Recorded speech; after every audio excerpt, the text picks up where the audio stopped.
क्या अर्थहीन परंपराएं और रिजिड बिलीफ सिस्टम हमारी स्पिरिचुअल ग्रोथ में बाधा बन रही है? हेलो एवरीवन, मैं ज्योति आपका स्वागत करती हूँ मेरे इनर लाइट 1111 चैनल पर। जिन्होंने मेरे चैनल को सब्सक्राइब किया है, मैं उन सभी का दिल से धन्यवाद करती हूँ। आपको मेरे वीडियोस पसंद आ रहे हैं, ये देखकर मुझे बहुत ही अच्छा लगा। फिर एक बार आपका धन्यवाद करते हुए आज के टॉपिक को शुरू करती हूँ। तो दोस्तों, आज का जो टॉपिक है वो बहुत ही महत्वपूर्ण होगा। तो दोस्तों, आज का टॉपिक है, क्या ये रिजिड बिलीफ सिस्टम और कुछ अर्थहीन परंपराएं हमारी स्पिरिचुअल ग्रोथ को रोकती है? अगर हाँ, तो कैसे?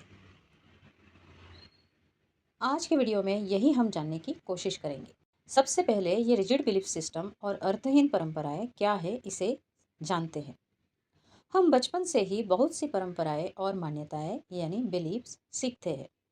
कुछ हमारी मदद करती है, लेकिन कुछ ऐसी होती है जो हमें बिना वजह डर, गिल्ट और सीमाओं यानी लिमिटेशंस में बांध देती है। सवाल ये है कि क्या हर परंपरा सही होती है?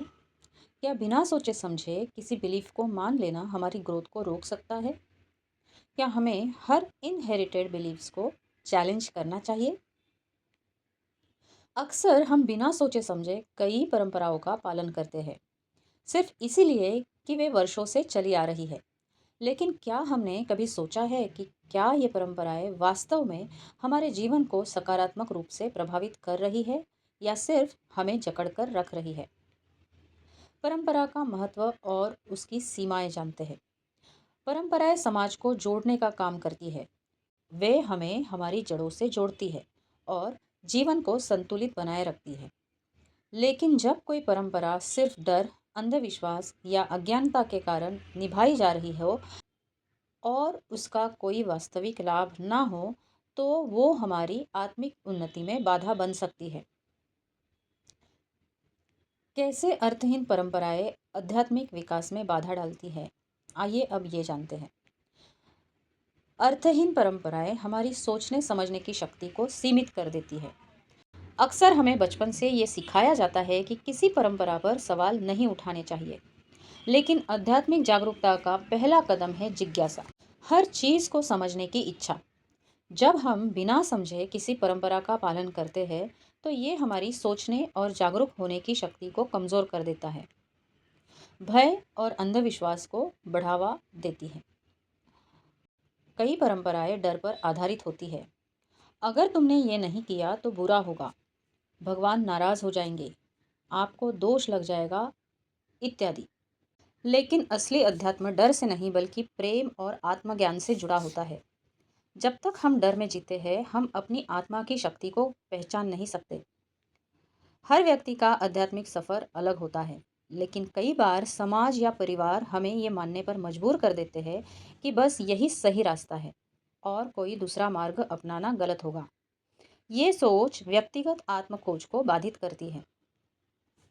अध्यात्म का असली उद्देश्य अंदर की यात्रा करना है, लेकिन कई बार हम बाहरी कर्म कांडों और रस्मों में इतना उलझ जाते हैं कि आत्मा की सच्ची शांति और सत्य को पहचान ही नहीं पाते। उदाहरण के लिए, सिर्फ मंदिर जाकर पूजा करना पर्याप्त नहीं है जब तक हम अपने अंदर से शांत और प्रेममय ना हो। रिजिड बिलीफ सिस्टम्स जो हमारी सोच को सीमित करता है। रिजिड बिलीफ सिस्टम का मतलब है, मैं जैसा सोचता हूँ वही एकमात्र सच है। ये माइंडसेट हमें एक फिक्स्ड रियलिटी में बंद कर देता है, जिससे हम नई बातें एक्सेप्ट नहीं कर पाते। इसके कुछ उदाहरण यहाँ पर मैं देना चाहूँगी। जैसे, सिर्फ मेरा धर्म, गुरु या पद्धति सही है, बाकी सब गलत है। ध्यान करने के लिए किसी खास कपड़े पहनने की ज़रूरत होती है, या अगर मैंने किसी खास तरीके से पूजा नहीं की तो मेरा आध्यात्मिक विकास नहीं होगा। रिजिड बिलीफ्स हमें ओपन माइंडेड होने से रोकते हैं। जब हम चीज़ों को एक ही नज़रिए से देखते हैं तो हम नई ऊंचाइयों तक नहीं पहुंच पाते। तो क्या हमें परंपराएं छोड़ देनी चाहिए? नहीं, हर परंपरा गलत नहीं होती। समस्या तब होती है जब हम बिना सोचे समझे हर चीज़ को सही मान लेते हैं। जो परंपराएं हमें मानसिक और आध्यात्मिक रूप से मजबूत बनाती है, उन्हें ज़रूर अपनाएं। और जो बिलीफ सिस्टम्स हमें लिमिट करते हैं उन्हें बदलने का साहस रखें। उदाहरण के तौर पर, अगर किसी पूजा या ध्यान विधि से आपको सच में इनर पीस और अवेयरनेस मिलती है तो उसे ज़रूर करें।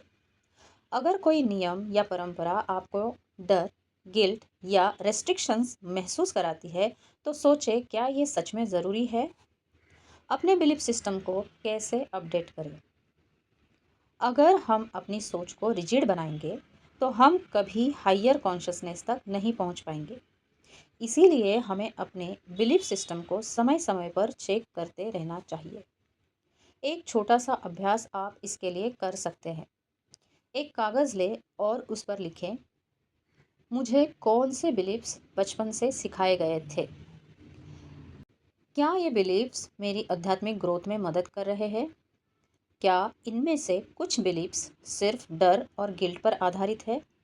अगर हाँ, तो क्या मैं इन्हें चैलेंज कर सकता हूँ? ये अभ्यास आपको क्लैरिटी देगा कि कौन से बिलीफ्स आपको ऊपर उठा रहे हैं और कौन से आपको नीचे खींच रहे हैं। कैसे हम इन बाधाओं को पार कर सकते हैं? हर परंपरा को तर्क और अनुभव के आधार पर परखें। कोई भी परंपरा हमें वास्तव में फ़ायदा पहुंचा रही है या सिर्फ मानसिक बोझ बन चुकी है, ये पहचानना ज़रूरी है। डर और अंधविश्वास को छोड़ें। भगवान या ब्रह्मांड प्रेम से संचालित होते हैं, डर से नहीं। बाहरी कर्मकांड से ज़्यादा आंतरिक यात्रा पर ध्यान दें। ध्यान, आत्म जागरूकता, प्रेम और करुणा को प्राथमिकता दें। स्वतंत्र रूप से सोचना सीखें। सिर्फ इसीलिए नहीं कि कोई परंपरा पुरानी है, इसका मतलब ये नहीं कि वह सही भी है। अपनी आत्मा की आवाज़ को सुने। सच्ची आध्यात्मिकता का मतलब है फ्रीडम, अवेयरनेस और इनर पीस। अगर कोई बिलीफ या परंपरा आपको इनसे दूर कर रही है तो उसे बदलने का समय आ गया है। अपने बिलीफ सिस्टम को ओपन रखें। किसी भी चीज़ को सिर्फ इसलिए ना माने क्योंकि वह सदियों से चली आ रही है। खुद अनुभव करें और अपनी इनर विजडम को समझें। अपने बिलीफ सिस्टम को चैलेंज करें। अब समय आ गया है कि हम अपने बिलीफ सिस्टम को एनालाइज करें और देखें कि कौन से बिलीफ्स हमें ऊपर उठा रहे हैं और कौन से हमें नीचे गिरा रहे हैं। आप खुद से पूछ सकते हैं, क्या ये बिलीफ मुझे फ्रीडम और पॉजिटिविटी दे रहा है? क्या ये बिलीफ मुझे फियरलेस बना रहा है या डर में डाल रहा है? क्या ये बिलीफ मुझे अंदर से स्ट्रॉन्ग बना रहा है? अगर कोई बिलीफ आपको डर, गिल्ट या लिमिटेशंस में डाल रहा है तो उसे तुरंत छोड़ दीजिए। स्पिरिचुअलिटी का असली उद्देश्य है फियर से बाहर आकर लव, लाइट और अवेयरनेस में जीना। क्या आपने कभी अपने बिलीफ सिस्टम पर सवाल उठाया है? आपका अनुभव क्या कहता है? क्या आपको भी लगता है कि कुछ अर्थहीन परंपराएं और रिजिड बिलीफ सिस्टम्स हमारी ग्रोथ को रोकते हैं? अपने विचार कमेंट में ज़रूर शेयर करें और इस वीडियो को लाइक व शेयर करें ताकि और लोग भी अपनी इनर जर्नी को समझ सकें। धन्यवाद। प्यार और प्रकाश आपके साथ।